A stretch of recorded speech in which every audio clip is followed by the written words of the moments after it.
भजन कर राम दुआई रे, भजन कर राम दुआई रे, भजन करे राम दुआई रे, भजन कर राम दुआई रे। ओए होए। और परमात्मा आप जी को कितने प्रकार से समझाने की चेष्टा करता है कि किसी प्रकार या बुद्धू आत्मा ना जाने कौन सी चोट इसका लग जा और ये संभाल ले अपने मूल कार्य को।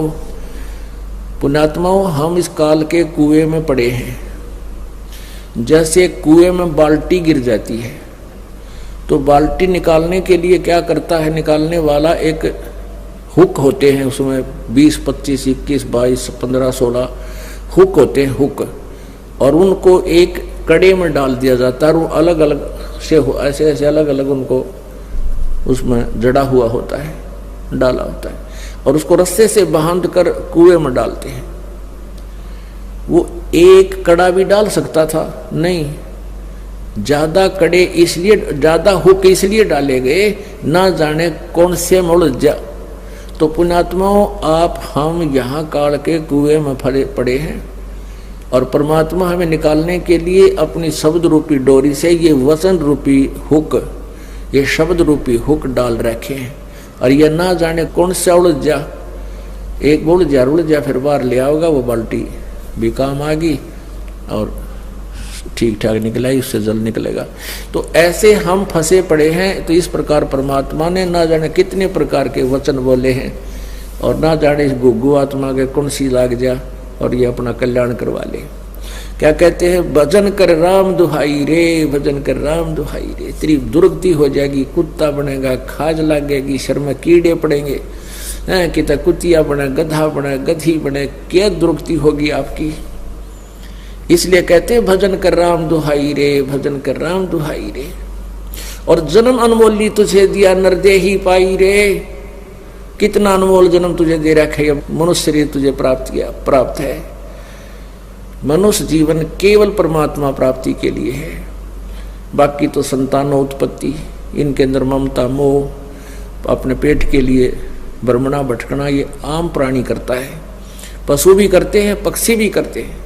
परमात्मा ने एक न्यारी ड्रेस हमें दी है, हमें अलग से एक भिन्न चोला दिया है, शरीर दिया है, और इससे हम परमात्मा प्राप्ति कर सकते हैं। इसका केवल इसको देने का एक यही उद्देश्य था और हम मूल उद्देश्य भूलकर आम प्राणी जैसे कर्म ही करके अपना जीवन व्यर्थ कर रहे हैं। इसलिए भगवान हमें याद दिलाता है, भजन कर राम दुआई रे, भजन कर राम दुआई रे, भजन करे राम दुहाई रे, भजन कर राम दुआई रे। जन्म अनमोली तुझे दिया नर देही पाई रे, देही को देवा लोचही सुर नर मुनि भाई रे। कितनी प्यारी बात कही परमात्मा ने। कहते हैं इस मानव शरीर को देवता भी तड़फ रहे हैं। देवता लोगों को उस समय पता लगता है जब ये वहां पहुंच जाते हैं, जो यहाँ भक्ति जैसी कि इनको ऊपर देव पद प्राप्त होता है। 33 करोड़ देव पद हैं। जैसे अपने यहाँ MP की सीट है अपने भारतवर्ष में 500, ये फिक्स है, और इनमें आगे आदमी व्यक्ति बदलते रहते हैं। तो ऐसे ऊपर 33 करोड़ देवताओं की सीट है। उन्हीं में से ब्रह्मा, विष्णु, महेश और फिर उनके अंतर्गत जितने अधिकारी वो लगाए जाते हैं। वरुण है ये जल का देवता, कुबेर है ये धन का देवता, वित्त मंत्री। तो कहते 33 करोड़ देवता हैं। उनको वहां जाने के बाद पता चलता है कि तुम्हारा ये पुण्य क्षीण होगा, और पुण्य क्षीण होने के बाद तुम्हारी मृत्यु भी होगी, तुम्हें नरक भी जाना होगा। फिर उनको याद आती है कि ये ऐसी कैसी बनी, हमने तो भक्ति की थी। तो वो फिर आपस में विचार विमर्श करते हैं। भाई वेदों में लिखा है कि तत्वदर्शी संत की खोज करो, तत्वदर्शी संत से पूछो परमात्मा के बारे में। हमें वो तत्वदर्शी संत नहीं मिले। तो वो क्या बात कहते हैं, भगवान हमें अब की बार जब मनुष्य शरीर मिल जाएगा, एक बार मनुष्य शरीर मिले, हम पूर्ण परमात्मा की भक्ति तत्वदर्शी संत की खोज करके करेंगे, हमारे साथ तो धोखा हो गया। जैसे कई भाई बहन मजबूरी व्यवस्था के अंदर आकर सोच लेते हैं हम खुदकशी कर ले, आत्महत्या कर लेते हैं, हमें दुख दूर हो जाएगा। नहीं, आत्महत्या करने से दुख दूर नहीं हो सकता। यो शरीर तो दूर हो सकता है, विष खा लेने से, फांसी लगा लेने से शरीर तो नष्ट कर दिया आपने, लेकिन दुख तनों का नहीं रहेगा। फिर गधा बन गए, गधा बन गया जाते लट्ठम लट्ठा, फिर बता के सुख होया। तो इसका सुख यही होगा कि आप सत भक्ति करो, आपके संकट का भी निवारण होगा, वर्तमान में भी आपको राहत मिलेगी, फिर आगे। तो कहते इस देही को देवालोचते सुर नर मुनि भाई रे, सनकादिक नारद रटे चहु बेदा गाई रे, भक्ति करे भवजल तेरे पर सतगुरु शरणाई रे। कहते हैं सभी सनक सनंदन, ये 4 पुत्र है ब्रह्मा के, छोटी आयु के इनकी आयु रहती है, इसी एज में रहती है 5 वर्ष की आयु के, लेकिन आयु के विद्वान बहुत माने जाते हैं। कहते हैं ये तुम्हारे सनक सनंदन भी भक्ति कर रहे हैं, और 4 वेदों में भी यही कहा गया है कि भक्ति करो, लेकिन सतगुरु शरणाई रे, यानी तत्वदर्शी संत की शरण में जाकर भक्ति करो, तब तुम्हारा मोक्ष होगा। सनकादिक नारद रटे 4 वेदा गाई रे, भक्ति करे भवजल तेरे पर सतगुरु शरणाई रे। सतगुरु तत्वदर्शी संत की शरण में आने से ही तुम्हें पूर्ण लाभ होगा, भक्ति का लाभ मिलेगा। मिर्गा कठिन कठोर है कौ कांटे काई रे, कस्तूरी है नाभि में ये बाहर भरमाई रे। एक मृग के नाभि में परमात्मा की रजा होती है, गॉड गिवन, उसकी नाभि में सुंडी में कस्तूरी बन जाती है, और उसकी महक उसको अपने अंदर से आती है। वो घास जब चरता है, श्वास छोड़ता है, श्वास घास से टकरा के जमीन से फिर उसके वापस उसी के श्वास वापस लेता है, तो वो उसकी महक में, उसकी सुगंध में इतना मतवाला हो जाता है, वो सोचता है कि यहाँ पर है वो कस्तूरी की महक, यहाँ पर महक है। वो जहाँ भी दौड़ता है, सांस छोड़ता है, फिर लेता है, वो महक उसको साथ आ रही है। वो जहाँ भी देखता है कि यहाँ से आ रही है, तो यहाँ वो सुगंध है, वहाँ है वो सुगंध है, तो थक के गिर जाता है। थक के जब बैठ जाता है, तो फिर वो श्वास लेता है, तो वो महक उसको वहाँ भी आ रही है, क्योंकि वो उसके अंदर थी। तो परमात्मा कहते हैं कि ये मन रूपी मृग कभी तीर्थों में जाता है, कभी कावड़ लेने जाता है, कभी कहाँ जाता है, किसी मंदिर में जाता है, किसी मस्जिद में, किसी गुरुद्वारे में, ये सोचता है यहाँ भगवान है, यहाँ भगवान है। और वो उसकी कसक उसके अंदर ही थी, वह कसक जो पिछले पुण्य की कमाई थी वो उसके साथ थी, और वो उसको लिए फिर रही थी, उसको उठाए फिर रही थी। और जब सतगुरु मिल गए तो उसको बैठा दिया उस मृग की तरह, बेटा बैठ, अरे सांस का सिमरण करे, अब देखना वो महक तुझे यहाँ मिलेगी, वो वस्तु अब मिलेगी तुझे। अब क्या बताते हैं भाई, जो गुरु बचन पे डट गे रकट गे फंद 84 के, कट गे फंद 84 के, रकट गे फंद 84 के। भाई जो गुरु बचन पे डट गे रकट गे फंद 84 के, वस्तु मिली ठोर की ठोर, मिटगी मन पापी की दौड़। वस्तु मिली ठोर की ठोर, मिटगी मन पापी की दौड़। ये भरम मिटे मथुरा काशी के, भरम मिटे मथुरा काशी के। भाई जो गुरु बचन पे डट गे रकट गे फंद 84 के। तो यहां परमात्मा कहते हैं कि ये मृगा कठिन कठोर है, कहो कहाँ डैक आई रे, कहाँ धक्के खाता है, कभी तीर्थों पे, कभी मथुरा में, कभी गया जी पे, पिंड भगवान फंड करने। और कस्तूरी है नाभि में, ये बाहर बरमाई रे। राजा डूबे मान में, पंडित चतुराई रे।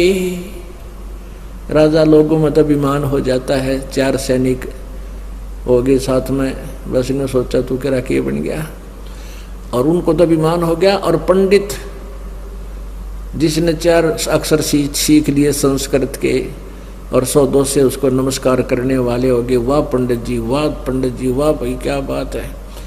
और वो मानना कति, जैसे ही परमात्मा कबीर जी आए थे, उन सुप्रसिद्ध पंडितों को, ब्राह्मणों को, गुरुओं को ललकारा करते थे, समझाया करते थे, लेकिन वो माने नहीं।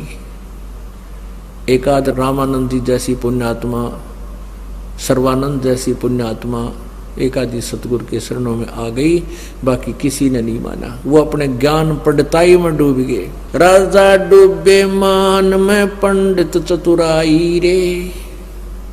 ये ज्ञान गली में बंक है, तन दूर में लाई रे। अब क्या बताते हैं कि इस ज्ञान गली में तो बहुत टेढ़ापन है, तुम नहीं समझ सकते, तुमने अपना शरीर बर्बाद कर लिया। उस साहेब को याद कर जिन सौंज बनाई रे, देखत ही हो जात है पर्वत से राई रे। कंचन काया नाश होवे, तन ठोक जड़ाई रे। मूर्ख बोंदू बावरे, या मुक्ति कराई रे। फिर क्या बताते हैं, चमरा जुल्हा तिर गए और छिपा नाई रे। चमरा जुल्हा तिर गए और छिपा नाई रे। गणका चढ़ी विमान में, सुरगापुर जाई रे। अजामेल गणका तेरे और सदन कसाई रे। नीच तेरे तो से कहूँ नरमोड न्यायी रे। शब्द हमारा साच है और ऊंट की वाई रे। ये धुएं कैसा धौल हर, त्यों लोक चलाई रे। ओह, कल बिस्कुस्मल सब कटे, तन कंचन काई रे। गरीब दास निज नाम है, नत पर भी नाई रे। अब कहते हैं कि अब देख, उस साहिब को याद कर दिन सौंज बनाई रे, यानी जिस परमेश्वर ने सारी सृष्टि की रचना की, तेरा शरीर भी बनाया, तुझे कर्माधार पर जो सब कुछ दिया। गीता जी अध्याय नंबर 15 के श्लोक नंबर 4 में कहा है कि तत्वदर्शी संत की प्राप्ति के पश्चात, उसके पश्चात उस परम पद परमेश्वर, उस परमेश्वर के परम पद की खोज करनी चाहिए, जहां जाने के बाद प्राणी संसार में लौटकर कभी नहीं आते, अर्थात उनकी जन्म मृत्यु सदा के लिए समाप्त हो जाती है। और जिस परमेश्वर से संसार रूपी वृक्ष की प्रवृत्ति विस्तार को प्राप्त हुई है, अर्थात जिस परमात्मा ने सौर्य ब्रह्मांडों की रचना की है, और मैं भी उसी की शरण में हूं, उसी की पूजा करनी चाहिए, नथिंग एल्स, पूर्ण मोक्ष के लिए। तो उसी का प्रमाण गीता जी में है, क्योंकि परमेश्वर की वाणी में, कबीर साहब जी की वाणी में, और कबीर जी द्वारा दिए गए अपने प्यारी आत्मा गरीबदास जी का ज्ञान योग खोलकर जो ज्ञान दिया है, उनके कंप्यूटर में फीड कर दिया था। उनके द्वारा दिया गया ज्ञान, ये इसमें 4 वेद, 5वां वेद तो ये है ही है, इसमें इंक्लूड है, ये इसमें सच्चा ज्ञान है। क्योंकि वेदों का अनुवाद गलत कर दिया, गीता जी का अनुवाद गलत कर दिया, तो ऐसे ही परमात्मा ने कृपा की हम कलयुग के अंदर इस बिचली पीढ़ी वाली पुण्यात्माओं पर, कि अपनी सिंपल लैंग्वेज में, अपने मुखारविंद से, अपने मुख्य वाणी में, सच्चिदानंद घन की वाणी में, ये बिल्कुल विस्तार से और सिंपल साधारण तरीके से लिखा है।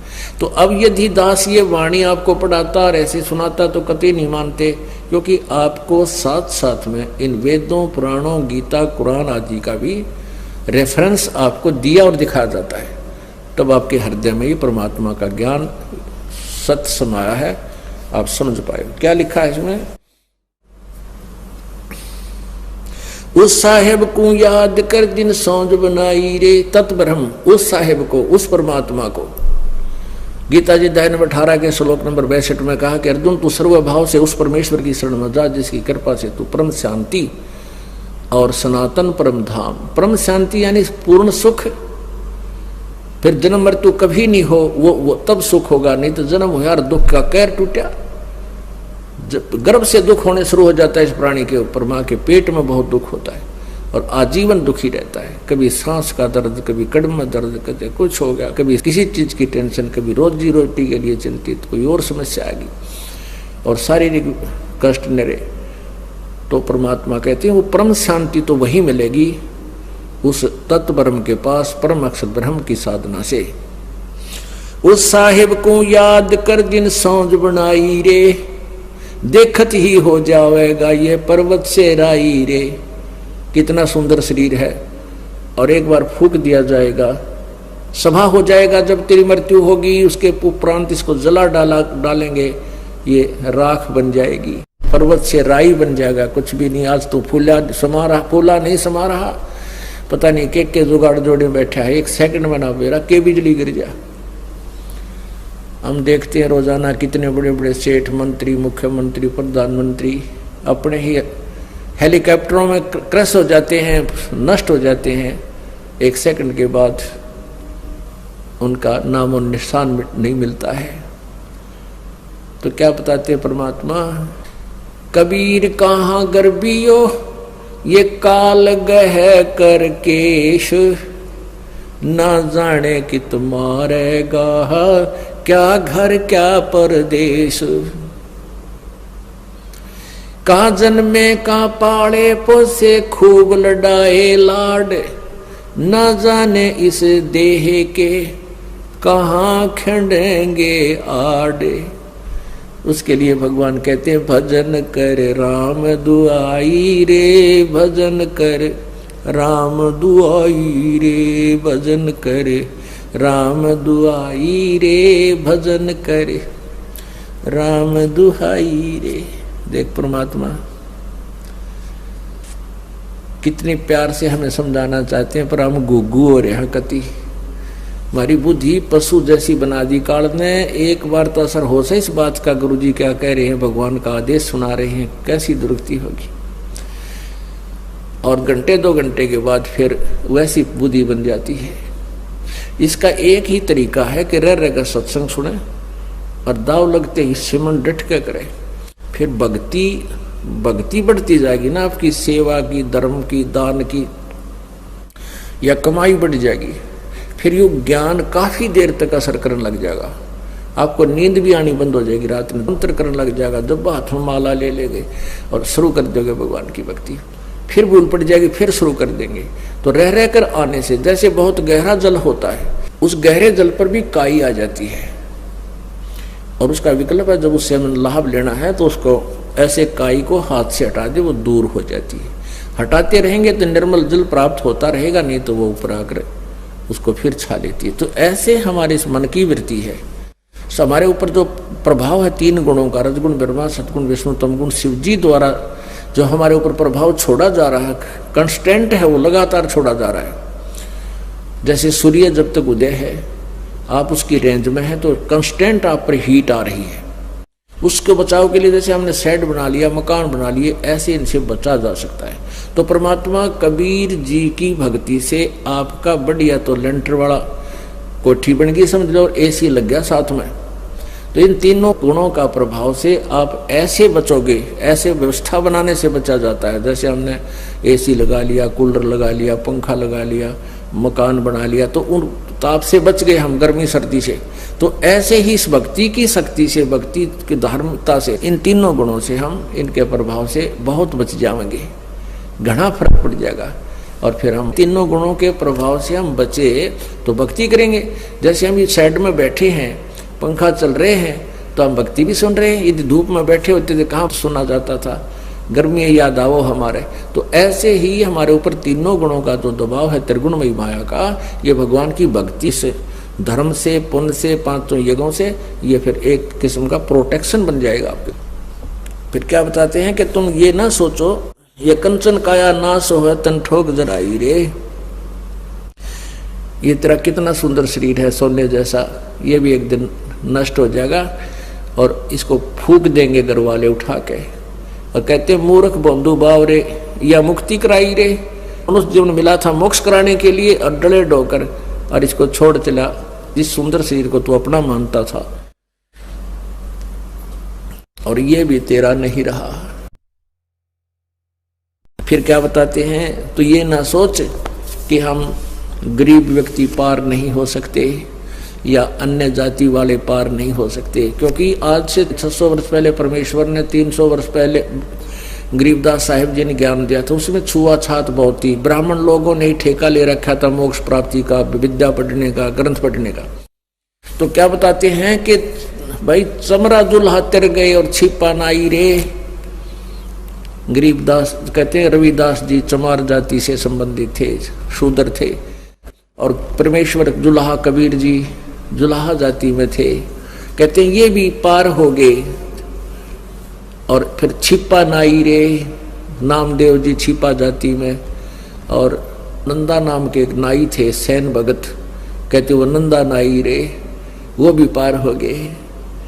और गणका चढ़ी विमान में सुरगापुर जाई रे। एक गणका थी, एक वैश्या थी। जब बहन को पता चला, ज्ञान हुआ, उसके आसपास कोई संत सत्संग कर रहा था, उस बहन ने अपने ही मकान के झांकी में बैठकर सुना सत्संग। तो सुबह वक्त से जाकर उनके चरणों में समर्पित होगी और कहा प्रभु हम मुझ पापन का भी उद्धार हो सकता है। तो सारी कहानी बताई। संत ने कहा बेटी जैसे नौका में पत्थर धरो और चाहे फूस रख दो, घास रखो हल्का फुल्का, चाहे भारी पत्थर रखो, उसका स्वभाव है पार करने का। लेकिन आपने अपनी सब क्रियाओं को चेंज करना पड़ेगा, आपने बुराई त्यागनी पड़ेगी, भक्ति करनी होगी, तो समर्पित होगी उसी दिन से। कहा जैसे आप कहोगे गुरुदेव पिताजी, मैं उसी तरह आपका अनुसरण करूंगी। तो उस लड़की ने नाम लिया, अपनी बुराइयों को देखकर ज्ञान के आधार से अपने पापों से डट के भक्ति की। कहते वो भी पार होगी। परमात्मा कहते हैं जब ही सतनाम हृदय धरो भयो पाप को नासे, जैसे चिंगारी अग्नि की वही पड़े पुराने घासे। अब परमात्मा दयालु है, उनके पास एक ऐसी मंत्र है जो दास आपको देता है, उससे आपके सब पाप कट जाएंगे और पार हो जाओगे। कहते अजामेल गणकात्रे और सदन कसाई रे। अजामेल ओहो गणका वैसा, अजामेल की एक अलग सी कहानी है। और फिर क्या बताते हैं, शब्द हमारा साच है और ऊंट की बाई रे, और ये धूमे के साथ धौल हरती हूं लोग चलाई रे। कहते हैं हमारा जो ज्ञान है ये सच्चा है और बाकी जो ज्ञान है वो बिल्कुल व्यर्थ है। यहाँ पर ऊंट की बाई के दो अर्थ लगते हैं। ऊंट में अपान वायु ज्यादा होती है, वो बहुत पाद मारता है, यानी गैस निकलती है उसके, तो वो कहते हैं फड़ रखा करे। और एक वो मुंह से ऊंट निकालता है अपने मुंह से, इतना बड़ा ब्लेडर सा बाहर निकालेगा, पूरा बैलून सा गुब्बारा सा, और नो रख रहा करे। परमात्मा कहते हैं मेरा जो ज्ञान है ये सत्य है और बाकी तो ऊंट की बाई है, वो फर हुए बांडे हैं, उवा बाई बकते हैं। ऊंट कैसी रोल कर रहे हैं, उनका ज्ञान कुछ नहीं है। कहते शब्द हमारा साच है और ऊंट की बाई रे, और धुएं कैसा धौल हरती हूँ लोग चलाई रे। ये तीनों लोग जिनमें तुम यहाँ बैठे हो, सुरक्षित मानते हो अपने आप को, ये तो ऐसे हैं जैसे ऊंट ने वो बुलबुला सा काट दिया, वो ब्लेडर सा बाहर निकाल दिया, गुब्बारा सा रोल कर रहा है और फिर वापस ले लेता है। तो ये कुछ दिन के लिए तुम्हारे ये तीनों लोग बाहर हैं, फिर ये पर महाप्रलय में नष्ट हो जाएंगे और तुम्हारा नामो निशान नहीं रहेगा। इसलिए उस प्रलय के आने से पहले अपना व्यवस्था करो, भगवान की भक्ति करो। क्या बताते हैं, कलबिस कुसमल सब कटे तन कंचन काई रे। तुम्हारे कलबिस कुसमल कल्बिस तो कहते हैं संस्कृत में पाप को, कुस्मल कहते हैं अरबी भाषा में पाप को ही, क्योंकि दोनों ही उसमें यहाँ मुसलमान और हिंदू दो ही विशेष वैरायटी थी जब परमात्मा कबीर जी ने ज्ञान दिया। कल्बिस कुस्मल सब कटे तन कंचन का ही रे। और गरीबदास जी कहते हैं गरीबदास निज नाम की, सच्चे नाम की, वास्तविक मंत्र की, उस तीन नाम के जाप की नित पर भी ना आई रे। नित पर भी ना, एक तो तुम 12 वर्ष में कितने पर भी लागी नहान जाते हो, उससे तुम मोक्ष मानते हो नहीं। अमरा ज्ञान किने ना सुनिया पर भी लेन जाते हैं दुनिया। कहते हैं ये पर भी ना हो, गरीबदास निज नाम की नित पर भी ना आई रे। भजन करे राम दुहाई रे, भजन करे राम दुहाई रे। पुणात्माओं, परमात्मा को पता है हमारे पर कितनी आपत्ति आवेंगी, इतना कहर टूट जाता है इस प्राणी के ऊपर। पशु पक्षी बनेगा कि धक्के खाएगा। आज कार कोठियों में चलता है, कल कुत्ता बनकर कोठियों के पास में बैठेगा। बाहर ऊपर से शीत लहर होगी, वर्षा आ रही होगी, टूक में ले कोई ना, ऊपर से खाज लाग जाए, टांग टूट जाए, कोई पट्टी बांधनी है कोई ना, फर्स्ट एड करने वाला भी नहीं मिलेगा। तो इसलिए परमात्मा कहते हैं भजन करो राम दुहाई रे, भजन कर राम दुहाई रे। बोलो सतगुरुदेव।